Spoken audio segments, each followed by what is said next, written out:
अल्लाहु तबारक व तआला फिल कुरानिल मजीद।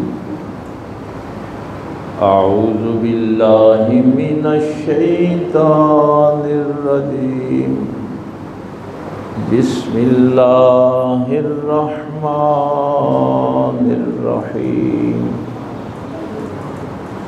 वलक़द आतैना लुक़मानल हिकमता अनिश्कुर लिल्लाह वमन यशकुर फ़इन्नमा यशकुरु लिनफ़्सिही वमन कफ़र फ़इन्नल्लाहा गनिय्युन हमीद।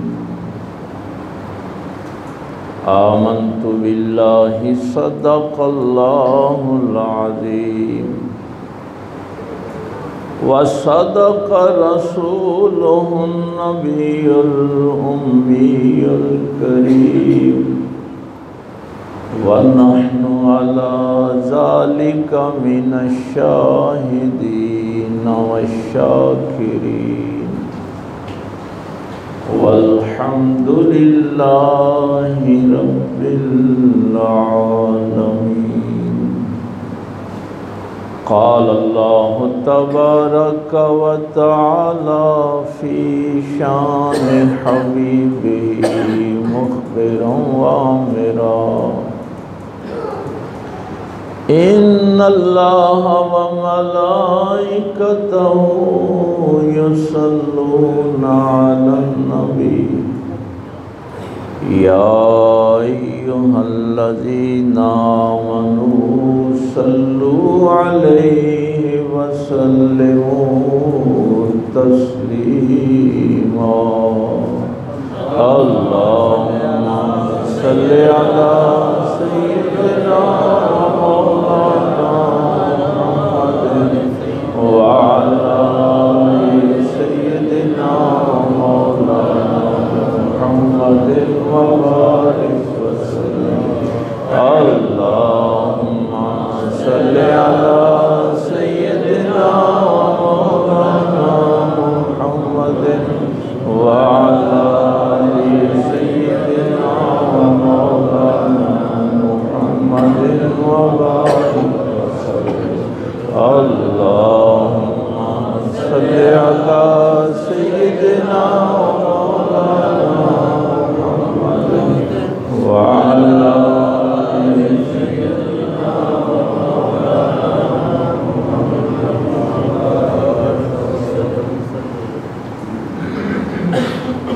अल्लाह रब्बुल इज़्ज़त की हम्द व सना के बाद और पाक पैगम्बर सल्लल्लाहु अलैहि वसल्लम की ज़ात पाक पे हदिया दुरूद व सलाम पेश करने के बाद नहायत वाजिबुल एहतराम मुअज़्ज़ज़ सामाईन, बुज़ुर्गों, दोस्त व अज़ीज़ भाइयों, सूरह लुक़मान का दर्स जो है वो जारी है। पिछले जुमे हम इस आयत पे पहुँचे थे कि अल्लाह ताला फरमाता है कि हमने लुक़मान को हिकमत और दानाई अता की। उनकी मुख्तसर सी सवाने हयात मैंने आपके सामने रखी थी कि चूँकि मुशरिकीन मक्का अपने शेर व अदब में, अपनी गुफ्तगू में हज़रत लुक़मान के हवाले दिया करते थे, तो उनको ये बताया गया है कि जो भी कोई साहिब अक़ल होगा, साहिब इल्म होगा, साहिब हिकमत होगा, वो वही बात करेगा जो मेरा महबूब कर रहा है। तो तुम मेरे नबी की बात को तो नहीं मानते, तो लुक़मान को अगर हिकमत वाला समझते हो तो लुक़मान ने भी तो यही बात की थी जो मेरा महबूब तुम्हें बता रहा है। तो यहाँ आगाज़ इस बात से हुआ कि हमने लुक़मान को हिकमत अता की। अब इसके साथ अगली बात ये थी अनिश्कुर लिल्लाह। तो ये बात मैंने पिछले जुमे भी आपसे अर्ज़ की थी कि सबसे जो बड़ा शुक्र अल्लाह का होता है वो इल्म और हिकमत पे होता है। अल्लाह ताला ने यहाँ ये नहीं कहा कि हमने उनको दौलत दी थी तो उन्होंने शुक्र अदा किया, कोई मनसब दिया था तो शुक्र अदा किया। तो जब आपको इल्म आता होता है, हिकमत आता होती है, तो शुक्र का वो सबसे बड़ा मौका होता है। चूँकि इंसान ने बहसीयत इंसान जो ज़िंदगी गुजारनी है वो इल्म की रोशनी में गुजारनी है। तो इसलिए जो भी कोई साहिब शऊर आदमी है वो इस नेमत पे सबसे बड़ा शुक्र अदा करता है। तो यहाँ तक तो मैंने बात आपके सामने रखी थी, लेकिन इसके आगे 3 दर्जे हैं जो बयान हुए कि शुक्र कैसे अदा होता है। सबसे पहली चीज़ होती है कि आपकी सोच में शुक्र आए। आपकी जो फिक्र है, आपका जो इरादा है, उसमें ये चीज़ मौजूद हो कि मेरे पास जो कुछ भी है मेरे अल्लाह का दिया हुआ। यहाँ से शुक्र का आगाज़ होता है। तो अगर आपके जहन में ये बात हो कि मेरे पास जो नेमतें हैं वो सारी मेरी मेहनत का नतीजा है, मेरी प्लानिंग का नतीजा है, तो वो फिर शुक्र नहीं अदा कर सकते। वो हर वक्त गिले करता रहता है। तो पहली चीज़ जो है वो आपका इरादा है। इल्मुल अखलाक की जितनी भी किताबें लिखी गई, वो मुसलमानों ने लिखी, ईसाइयों ने लिखी, यहूदियों ने लिखी, ज़रतश्तों ने लिखी, हिंदुओं ने लिखी, हर एक ने इस बात को लिखा है कि इंसान तब बनता है अगर उसके अखलाक बेहतर हो। और कुरान करीम ने इस कायनात के इंसान कामिल के मुतल्लिक भी यही फरमाया था, इन्ना का लाला खुलुक़िन अज़ीम। ये सनद अल्लाह ने अपने महबूब को अता की थी कि खुल्क़े अज़ीम के मनसब पे जो फायज़ है वो मेरे महबूब करीम सल्लल्लाहु अलैहि वसल्लम। तो आज तो ये मौजू नहीं है, लेकिन मैं सिर्फ वो जो बात इल्मुल अखलाक के हवाले से, शुक्र के हवाले से अर्ज़ करना चाहता था कि इल्मुल अखलाक पे जितनी भी किताबें लिखी गई हैं कि एक इंसान बाखलाक इंसान कैसे बनता है, तो वो कहते हैं कि इस इल्म का मंबा तो जाहिर है अल्लाह ताला की ज़ात है, उसने इंसान के अंदर ये सारी चीज़ें रखी हैं। ये इल्म ज़रूरी इसलिए है ताकि उसको इस बात का इदराक हो कि उसने अपने इरादे को इस्तेमाल कैसे करना है। इल्मुल अखलाक जो है वो सिर्फ इसलिए है कि मेरे जो इरादे हैं, मेरी जो सोच है, उसको मैंने कैसे इस्तेमाल करा। तो अगर आपको अपना इरादा सही इस्तेमाल करने का पता चल जाए तो आप अच्छे इंसान बन सकते हैं। लेकिन अगर आपने अपना इरादा ही गलत इस्तेमाल कर लिया तो आप फिर हैवानों से बदतर हो जाए। तो यहाँ कुरान करीम ने ये मुशरिकीन मक्का को खिताब किया कि जो इल्म और हिकमत वाला इंसान था वो शुक्रगुजार बंदा था। ये हो नहीं सकता कि कोई नशुक्रा हो और वो इल्म वाला भी हो। तो जो नशुक्रा होता है वो इल्म वाला होता ही नहीं। ये भी बात वहां लिखी हुई है कि इल्म और अमल 2 चीज़ों का नाम नहीं है। मसलन अगर आपके जहन में कभी ये चीज़ आए कि इल्म और शय है और अमल और शय है, ये 2 चीज़ों का नाम नहीं है। अगर अमल नहीं है तो इसका मतलब है कि इल्म ही नहीं है। वहां सोच लेना कि वहां इल्म ही नहीं था। एक बंदा जुबान से कहता रहे कि मेरा अल्लाह मुझे देख रहा है, अगर उसका अमल इस गुफ्तगू के मुताबिक नहीं है तो वो जुबान से कह रहा है, उसके पास इल्म नहीं है। तो ये दो चीजें नहीं हैं। इसीलिए कुरान करीम ने सूरह जुमा में यहूद के उलमा के मुतल्लिक ये बात लिखी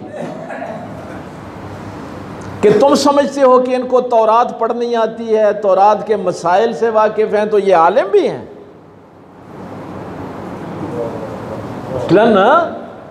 कुरान ये सूरह जुमा के पहले रुकू में ही है ना, मसलुल्लज़ीना हम्मिलुत तौरात, मिसाल उन लोगों की जो तौरात उठाए फिरते हैं। आसमानी किताब है ना, तौरात उठाए फिरते हैं, कहते हैं कि हम इसका इल्म रखते हैं। सुम्मा लम यहमिलूहा कमसलिल हिमार, ये तरकीब कुरानी तरकीब है कि ये ऐसे ही है जैसे तौरात किसी गधे पे लाद दी गई है। इसलिए कि अगर इनके पास इल्म होता तो ये मोहम्मद करीम का इनकार ना करते। अगर ये इनकार कर रहे हैं तो इनके पास तौरात का इल्म है ही नहीं। तो ये इल्म और अमल दो चीजों का नाम नहीं है। किसी भी जगह अगर कोई बंदा झूठ बोल रहा है, मिलावट कर रहा है, बददयानती कर रहा है, तो उसके पास कुरान का इल्म है ही नहीं, सीरत रसूल का इल्म है ही नहीं। यहां यह बात कही जा रही है कि अगर लुकमान के पास इल्म और हिकमत थी तो वह शुक्रगुजार भी तो था ना। ये कैसे मुमकिन है कि किसी के पास इल्म हो और वो नाशुक्रा हो, इल्म हो और वो नाशुक्री भी करे? तो पहली जो चीज है वो आपका इरादा है। इरादे के अंदर शुक्र हो। आप अकेले भी बैठे हों तो आप अपनी सोच में, फिक्र में अल्लाह का शुक्र अदा कर रहे हों कि या अल्लाह ये जितनी भी मेरे पास नेमतें हैं ये तेरी ही अदा कर रहा है। इवन के आपने अभी नमाज पढ़नी है, इबादत करनी है। हमारे बुजुर्गान दीन ने तो यहां तक ये बात बयान फरमाई कि आप अल्लाह की इबादत करने के लिए जब मस्जिद में आते हैं, नमाज पढ़ते हैं, तो उस इबादत के लिए जो अपने जिस्म के आज़ा को इस्तेमाल करते हैं तो ये भी तो उसी के दिए हुए हैं। यानी तुम इबादत भी उसकी दी हुई चीजों से ही कर सकते हो। अगर जुबान से सूरह फातिहा पढ़नी है तो जुबान किसने दी है? सजदा करना है तो ये माथा किसने दिया था? ये देखिए ना, इबादत में भी हर रुकन में आपको अल्लाह का शुक्र होता हुआ नजर आएगा कि मौला करीम अगर तूने ये नेमतें ना दी होती तो मैं तेरी इबादत भी कैसे कर सकता था। तो जब सोच और फिक्र जो है उसमें शुक्र आ जाए। ये बातें मैं इसलिए कर रहा हूँ कि आजकल ना हमारे यहाँ अक्सर जो लोग आते हैं बस वो अपनी कमज़ोरियों का जिक्र बहुत करते हैं। ये नेमत नहीं है, ये नेमत नहीं है, ये नेमत नहीं है। हमारे अंदर से शुक्र ख़त्म हो गया। क्या मुआशरा तश्कील दिया था मेरे पाक पैगम्बर सल्लल्लाहु अलैहि वसल्लम ने कि लोग ज़कात लेके गलियों में फिरते थे, सदका लेके फिरते थे, और लोग आगे से कहते थे कि हमारे घर में एक वक्त का खाना मौजूद है इसलिए हम सदका नहीं लेंगे। एक वक्त का खाना भी जिस घर में मौजूद होता था वो किसी से सदका नहीं लेता। लेकिन आजकल हमारे यहाँ चूँकि ये नाशुक्री का पहलू बहुत ज़्यादा है, जो अल्लाह ताला ने नेमतें दी हैं उसकी तरफ हमारी तवज्जो नहीं जाती। हम कभी ये नहीं सोचते कि जिसकी आंखें नहीं हैं उससे पूछो आंखों की नेमत क्या होती है, जिसके हाथ नहीं है उससे पूछो कि हाथ की नेमत क्या होती है। तो मुख्तसर मैं अर्ज़ करूं कि जब आप तन्हाई में बैठ के भी नेमतों को अल्लाह की अता समझेंगे तो फिर उसका अगला मरहला ये होता है कि आपकी ज़ुबान शुक्र अदा करना शुरू कर देती है। फिर आप जिस महफिल में बैठते हैं उस महफिल में आप अल्लाह की नेमतों का जिक्र करते हैं कि ये चीज़ भी मुझे अल्लाह ने दी है, ये भी मुझे अल्लाह ने दी है, ये भी मुझे अल्लाह ने दी है। और जब ज़हन और ज़ुबान एक लाइन में आ जाते हैं तो फिर ये जिस्म के सारे एज़ा शुक्र अदा करते हैं। इसको कहते हैं अमली शुक्र। फिर ये सारे एज़ा अल्लाह रसूल की इत्तिबा में, अताअत में, फर्मा बरदारी में रहते हैं। आंखें गैर महरम औरतों की तरफ नहीं उठती, हमारे पांव कभी हराम की तरफ नहीं जाएंगे, हाथ कोई हराम का काम नहीं करेंगे, इत्तिबाए रसूल में रहेंगे। तो ये नहीं है कि ज़ुबान से कहा या अल्लाह तेरा शुक्र है और वो अदा हो गया। यहाँ शुक्र के ये तीनों पहलू मौजूद हैं। सोच में भी शुक्र हो, ज़ुबान से उसका इजहार हो, और फिर अमल में दो चीज़ें हैं। एक तो मेरे जिस्म के सारे एज़ा जो हैं ये फर्मा बरदारी करें, और दूसरा जो नेमत मिली है वो नेमत अल्लाह के हुक्म के मुताबिक इस्तेमाल हो, अपनी मर्जी से नहीं। अगर अल्लाह ने दौलत भी दी है तो उसको इस्तेमाल आप अपनी मर्जी से नहीं कर सकते। आप ये भी नहीं कह सकते कि मैंने हलाल का रिज़्क़ कमाया, मैं जैसे जी चाहे इस्तेमाल करूं। अब जब वो शुक्र सोच में होगा, ज़ुबान में होगा, अमल में होगा, तो अब वो नेमत इस्तेमाल होगी मखलूक खुदा की खिदमत के लिए। अब उसमें रियाकारी नहीं होगी, दिखावा नहीं होगा। इसलिए अगला जो जुमला इरशाद फरमाया, वह मैं यशकुर फइन्नमा यशकुरु लिनफ्सिही, जिसने शुक्र अदा किया उसने अपने ही लिए किया। उसमें यह तो नहीं था कि वो कोई अल्लाह ताला पे एहसान कर रहा है। अल्लाह को इससे क्या लगे, वो ना भी करे तो अल्लाह है, बेनियाज ज़ात है, अल्लाह समद है। ये 25वें पारे में इस तरफ भी इशारा हुआ, फरमाया वलइन अज़क़नाहु रहमतम मिन्ना मिन बाद दर्रा मस्सतहु लयक़ूलन्ना हाज़ा ली, कि जब हम रहमत करते हैं, अपना फजल करते हैं, तुम्हारी मुसीबतें दूर करते हैं, तो फिर बंदा ये कहता है लयक़ूलन्ना हाज़ा ली,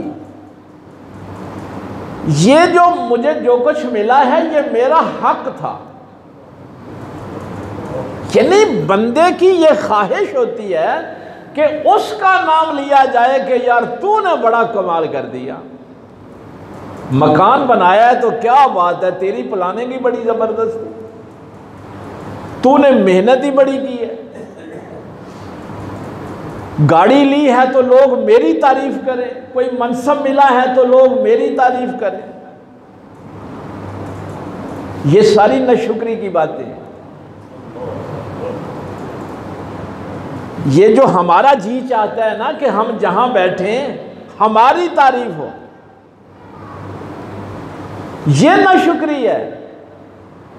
लेकिन अगर ज़हन में शुक्र होगा तो अगर कोई कहेगा भी तो आप उसे कहेंगे कि भाई देखिए ये सब कुछ तो मेरे अल्लाह की अता है। इज्जत दी है तो उसने दी है, दौलत दी है तो उसने दी है, रिस्क दिया है तो उसने दिया है, इल्म दिया है तो उसने दिया है। तो फरमाया अगर कोई शुक्र करता है तो अपने लिए ही करता है। वमन कफर फइन्नल्लाह गनियुन हमीद, और अगर कोई कुफ्र करेगा, ये जो पहले बात हो गई है, मुझे वो पाक पैगंबर सल्लल्लाहु अलैहि वसल्लम का इरशाद आली यकीन जानिए जो जोड़ के रख देता है। सरकार ने फरमाया कि अगर किसी पे कोई आजमाइश कोई ऐसी आ जाए,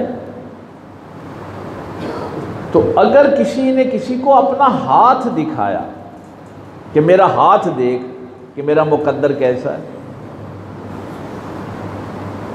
तो अल्लाह फरमाता है कि फिर उसकी 40 दिन की इबादत कबूल नहीं होती। मेरे पाक पैगंबर सल्लल्लाहु अलैहि वसल्लम फरमाते हैं कि अल्लाह को इस बात पे गुस्सा आता है कि तुझे अपने पैदा करने वाले पे यकीन नहीं है कि उसने तेरा मुकद्दर अच्छा बनाया। अब अल्लाह के फैसले बंदे तुझे बताएंगे। अब अल्लाह के जो फैसले हैं वो बंदों से पूछेगा जाके। इसलिए फिर इस चीज को अकीदे के अंदर रखा। आमन्तु बिल्लाहि व मलाइकतिही व कुतुबिही व रुसुलिही, ये जो ईमान के हिस्से हैं इसके अंदर इस चीज़ को रखा। वल क़द्रि खैरिही व शर्रिही मिनल्लाहि ताला। बंदा मोमिन को अगर को कहे भी ना कि देख तेरे ऊपर ये मसाइब आ गए, तकलीफ़ आ गई, परेशानियाँ आ गई, तो वो कहता है मेरा मुकद्दर अच्छा है या बुरा है मेरे अल्लाह की तरफ से, मैं खुश हूँ अपने अल्लाह को, मैं अपने अल्लाह पे राज़ी हूँ, मेरे अल्लाह ने मेरे लिए जो कुछ बनाया है ठीक बनाया है। तो इन 7 सिफात में ये सिफ्त भी मौजूद है। वल क़द्रि खैरिही व शर्रिही मिनल्लाहि ताला वल बाअस बादिल मौत। इस पे सनद पे तो बात हो सकती है, ये शुक्र के बड़े तरीके होते हैं, कोई एक नहीं होता, लेकिन ये मैंने बुनियादी 3-4 चीज़ें जो हैं वो आपको अर्ज़ कर दी कि सोच में भी हर वक्त इंसान झुका रहे अल्लाह के सामने, ज़ुबान से इकरार करता रहे और उसके ये एज़ा जो हैं ये अल्लाह के सामने झुके रहें, नाशुक्री ना करें, इत्तिबाए रसूल में ज़िंदगी गुजारें। मूसा अलैहिस्सलाम के दौर का ये जो वाक़या बयान किया जाता है कि कहा कि मौला मैं तेरा कोई शुक्रगुजार बंदा देखना चाहता हूँ। अल्लाह ने फरमाया कि वो सहरा में एक है अपाहज आदमी, जाओ उसके पास। तो गए, देखा कि उसकी ना टांगे हैं ना हाथ हैं, कोई उसकी ज़ुबान अपना लुक़मा डालता है, बस एक ज़ुबान है और वो कहे जा रहा है मौला मैं तो तेरी नेमतों का शुक्र अदा नहीं कर सकता।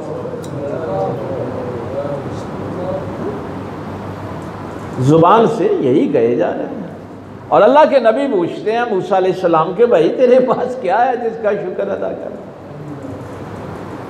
तो वो कहता है कि अल्लाह के नबी आप चूँकि अल्लाह के पैगंबर हैं तो आपसे भी मैं बात कह सकता हूँ कि मेरे पास पाँव नहीं है, टांगे नहीं हैं।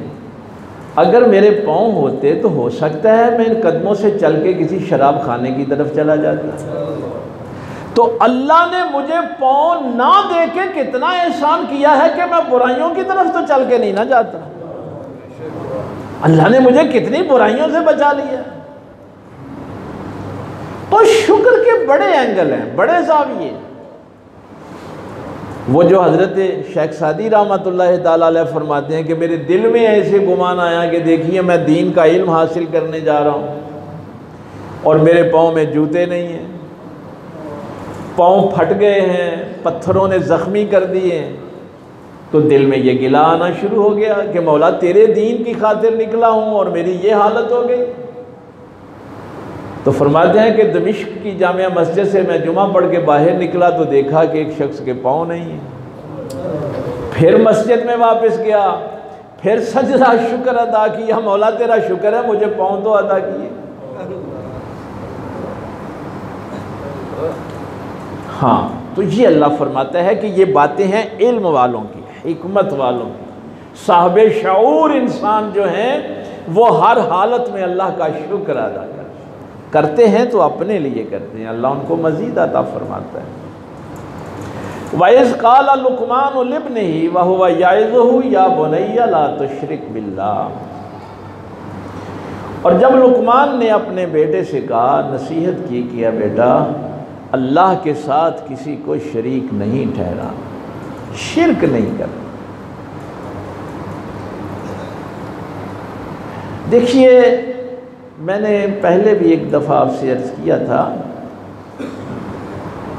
कि शिरक को जुल्म, अगली आयत के अगले हिस्से में यही है, इन्न शिरक लज़ुल्मुन अज़ीम। शिरक से बड़ा जुल्म कोई नहीं है। अब तन्हाई में बैठ के भी अपने आप से ये सवाल किया करें कि ये चूँकि सूरह रूम में हम तफसील से उस दर्स में देख चुके हैं, जो लोग आते रहे हैं मुसलसल उनको पता है,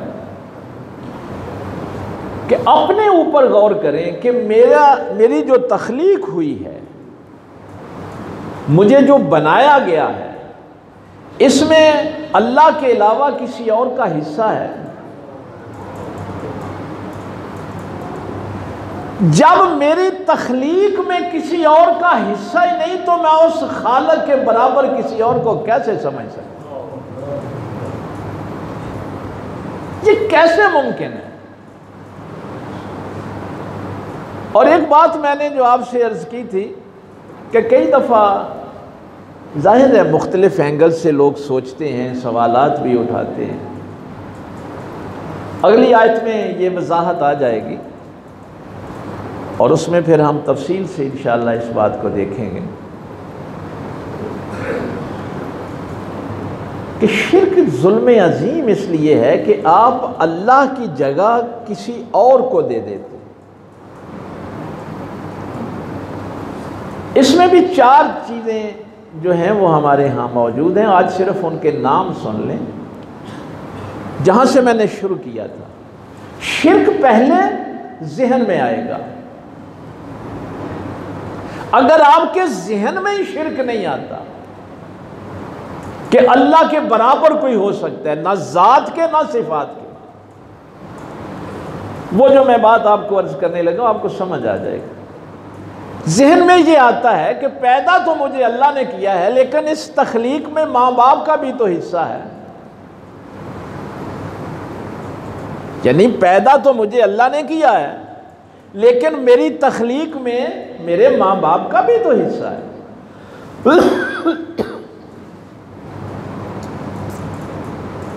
अब यहां आके जो वसवसा है वो जो पैदा होता है, तो ये पहले चीज़ क्लियर कर लें, चूँकि यहाँ इंसान बहुत से मुतज़लज़ल हो जाते हैं और इस्लाम पे हमला करने वाले ये बात करते हैं अक्सर। माँ बाप तख्लीक में अल्लाह के हिस्सेदार नहीं है, ये बात क्लियर कर ले। अल्लाह ने मुझे जो पैदा किया है उसमें माँ बाप हिस्सेदार नहीं है। नुत्फा पैदा किया है तो अल्लाह ने पैदा किया है, उसके पैदा करने में वालिदैन का कोई हिस्सा नहीं। और आगे जो कुरान करीम ने उसके मदारिज बयान किए, नुत्फा 40 दिन पानी की सूरत में रहता है और फिर उसके बाद वो खून का लोथड़ा बनता है। तो वो नुत्फा जब खून के लोथड़े में तब्दील हुआ तो वो माँ बाप ने किया कि अल्लाह ने किया? फिर वो गोश्त के लोथड़े में बदला तो किसने तख्लीक की? फिर उसके ऊपर ये एज़ा जो बनाए ये माँ बाप ने बनाए। उस गोश्त के ऊपर ये हाथ नाक कान ये जितनी भी चीजें बनाई हैं, दिमाग बनाया है, ये माँ बाप ने बनाए नहीं।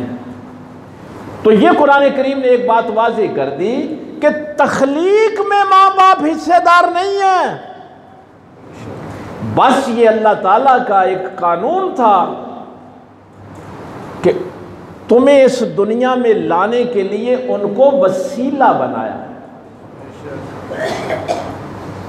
उसकी तख्लीक में कोई हिस्सेदार नहीं, खालिक वो अकेला है। हुवल्लज़ी युसव्विरुकुम फिल अरहाम कैफ़ यशा, वो अल्लाह है जो माओं के पेटों में तस्वीरें बनाता है जैसे वो चाहता है।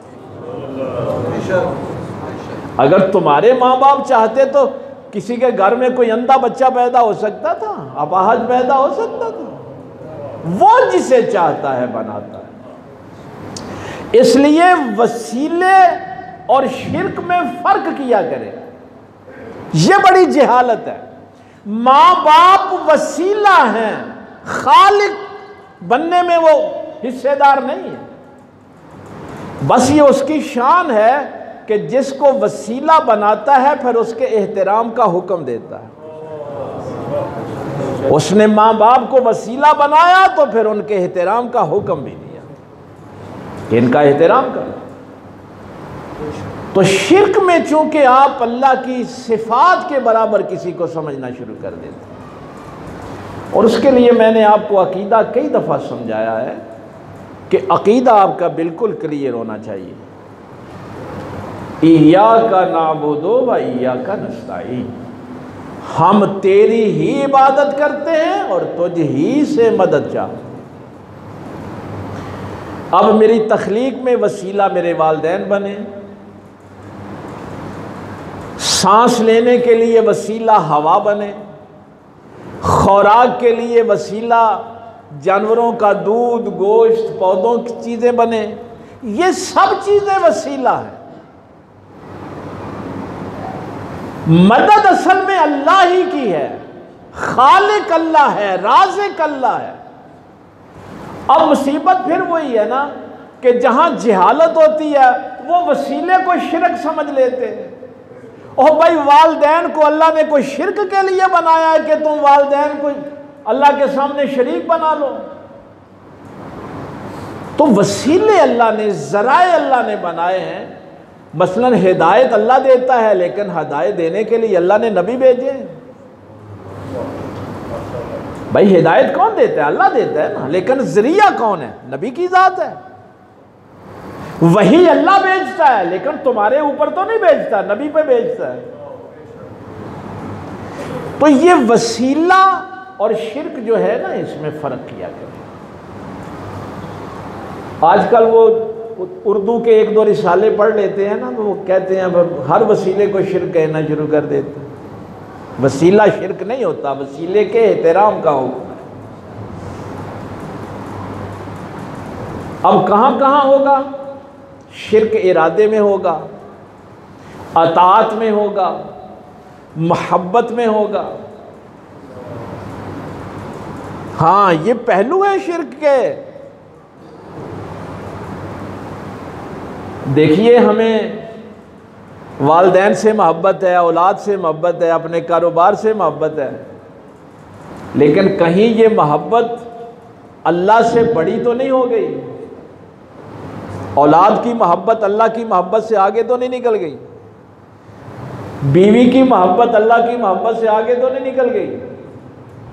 कारोबार की मोहब्बत अल्लाह की मोहब्बत से आगे तो नहीं निकल गई? वरना वो मोहब्बत शिर्क हो जाएगा। एक तरफ बीवी की मर्जी है, एक तरफ अल्लाह की मर्जी है। बीवी की मर्जी जीत गई, अल्लाह की मर्जी हार गई, तो तुमने शिर्क किया मोहब्बत में। औलाद जीत गई। आजकल तो यकीन जानिए, बच्चे आके ये भी रोना रोते हैं। पहले तो हम बच्चों को कोसते थे, माँ बाप ऐसे बेहया हो गए हैं कि बच्चियों को कहते हैं, ले हूँ तुम मसलन मैरिज हाल में जाना है तो सिर पे कपड़ा लेके जाएंगे, मेरी माँ बाप कहते हैं हमारी बेइज्जती हो जाएगी। अल्लाह कहे कि मुसलमानों की औरतों बाहर निकल तो अपनी ओढ़नियाँ लेके निकलो, और माँ बाप बदबख्त ये कहें कि की दसिए जी साड़ी बेटी जी है मेकअप करन दा नहीं पता। फिर कहते हैं हमारे घरों में सुकून नहीं है। तो अल्लाह फरमाता है कि कुफरान करोगे तो अल्लाह का क्या बिगाड़ लोगे? उसी औलाद के हाथों फिर जलील होगे। तो शिर्क ना मोहब्बत में होना चाहिए, ना अतात में होना चाहिए, ना सोच में होना चाहिए। ये हाँ, चौथा शिर्क इबादत, ना इबादत में हो। ये बड़े शिर्क हैं जो कुरान करीम ने बयान किया। बंदगी भी होगी तो अल्लाह की होगी, मोहब्बत होगी सबसे बड़ी तो अल्लाह से होगी, अताअत होगी तो अल्लाह रसूल की होगी, और अकीदे में सबसे बड़ा होगा तो अल्लाह अकबर हो। लेकिन हम यहाँ पे हम पता क्या कहते हैं, फलां बंदा फलां दरबार पे चला गया तो उसने शिरक किया। और कुरान कहता है कि अगर तेरी मोहब्बत औलाद से बड़ी है अल्लाह रसूल से, तो फिर ये मोहब्बत का शिरक है। तू तो अपने घर में ही शिरक कर रहा है। अगर किसी बंदे को राज़ी करने के लिए ये बंदा नाराज़ ना हो जाए, अल्लाह नाराज़ होता है तो हो जाए। जब तूने मिलावट वाली चीज़ बेची थी तो क्या सोचा था कि अल्लाह तुझे देख नहीं रहा, इसका अजर नहीं तुझे मिलेगा, सज़ा नहीं मिलेगी। तो ये कुरान करीम ने बड़े शिर्क जो हैं 4 बयान किए हैं कि लोग इबादत में भी शिर्क करते हैं, मोहब्बत में भी करते हैं, अताअत में भी करते हैं, और अपनी सोच और फिक्र के एतबार से भी करते हैं। मैं सिर्फ आखिर में वक्त हो गया है, इसकी तफसील इंशाअल्लाह साथ साथ चलती रहेगी। हज़रत साद बिन अबी वक़ास रज़ी अल्लाह ताला अन्हु, अब देखिए वालिदैन का एहतराम का अगली आयत में आ रहा है कि वालिदैन का एहतराम अल्लाह के बाद, अल्लाह रसूल के बाद सबसे ज़्यादा हक वालिदैन का है। लेकिन वहाँ भी हद लगा दी कि अल्लाह रसूल के मुकाबले में ये नहीं आ सकते। फर्मा बरदारी अल्लाह रसूल के बाद माँ बाप की है, तो वो जाहिर है वो वालदा का बड़ा एहतराम करते थे हज़रत साद बिन अबी वक़ास रज़ी अल्लाह ताला अन्हु। मैं आपको सिर्फ एक मिसाल देना चाहता हूँ कि मोहब्बत का शिर्क भी होता है। तो मैंने सूरा के आगाज़ में भी आपको बताया था कि ये चूँकि मक्की सूरा है और उस दौर में चूँकि वालिदैन बहुत कोशिश कर रहे थे कि उनके बच्चे नबी पाक को छोड़ दें, प्रेशर डालते थे, तशद्दुद भी करते थे, तो वो सारा वाक़या आगे आ जाएगा। हज़रत साद की वालदा ने भी कहा कि मैं तो खाना पीना छोड़ दूँगी और इतना छोड़ूंगी कि मर जाऊँगी, फिर सारी ज़िंदगी लोग तुझे ताना देंगे कि इसकी वजह से माँ मर गई। ऐसे ही किया, एक दिन खाना पीना छोड़ दिया, दूसरा दिन गुजरा तो वो जाहिर है बूढ़ी भी थी, नहीफ हो गई, कमज़ोर हो गई। अब ये जो जज्बाती, हम जब यूनिवर्सिटी में पढ़ते थे ना तो हमें नफ्सियात पढ़ाने वाले ये बताया करते थे कि सबसे मुश्किल नफ्सियात जो होती है ना ये बच्चों की होती है। बच्चे जब आपको ब्लैकमेल करते हैं ना तो वो जज्बात के ज़रिए से करते हैं। बच्चे आपको कैसे ब्लैकमेल करेंगे, मैं रोटी नहीं खानी है, तो माँ बाप तड़प जाते हैं कि यार अगर अच्छा यार तू जिम्मे आना सी कर लेने हैं, मैंने बोलना नहीं है, अंदर जाके बैठ जाएंगे। तो सबसे मुश्किल नफ्सियात बच्चों की होती है, वो आपको ब्लैकमेल करते हैं जज्बात के जरिए। हाँ, लेकिन यहां पे जो सहाबाए किराम रिदवानुल्लाहि ताला अलैहिम अजमाइन ने कहा कि अगर कोई बच्चा अल्लाह रसूल की मुखालफत में जिद करेगा तो उसको दिया हुआ इनाम भी वापस ले लिया जाएगा और उसको बताया जाएगा कि अल्लाह रसूल की हद हम क्रॉस नहीं करने दें। ये कोई मोहब्बत नहीं है कि तुम अपने बच्चों को अल्लाह रसूल की नाफरमानी पे लाके खड़ा कर दो। तो अब माँ ने भी वही जज्बाती तरीका इख्तियार किया, देख लोग तुझे ताने देंगे, मारेंगे कि ये बदबख्त है, माँ भूखी मर गई। और इसने सिर्फ इतना ही करना था ना कि नबी को छोड़ना था, नबी की मोहब्बत कुर्बान करनी थी। तो जब तीसरा दिन हुआ ना तो माँ काफ़ी नहीफ हो गई, कमज़ोर हो गई। तो हज़रत साद बिन अबी वक़ास रज़ी अल्लाह ताला अन्हु ने पास बैठ के एक जुमला कहा, अम्मा ये तो तेरी एक जान है ना, तू कहती है कि मैं तेरे सामने तड़प के भूख और प्यास में मरूंगी, अगर तेरी ऐसे 100 जाने हों और ऐसे ही तड़प के 100 दफ़ा तू मरे तो फिर भी मैं अपने नबी को तो छोड़ने वाला नहीं हूँ।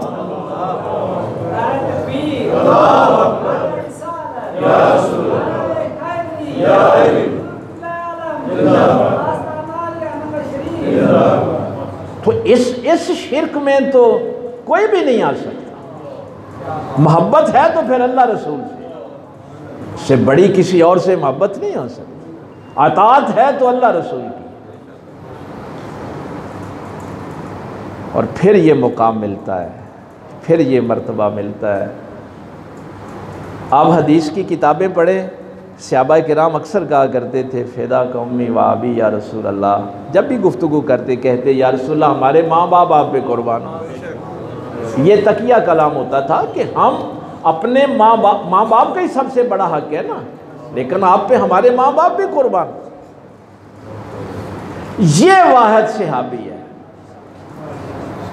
ग़ज़वा उहद में जब मेरे पाक पैगम्बर सल्लल्लाहु अलैहि वसल्लम जब भगदड़ मच गई और ज़ाहिर है वो दर्रे पे भी हमला हुआ, नबी पाक के दंदान मुबारक भी शहीद हुए, तो हज़रत साद बिन अबी वक़ास उस वक़्त वो कमान तीर चला रहे थे, तो सरकार इनको वो तीर पकड़ा रहे थे।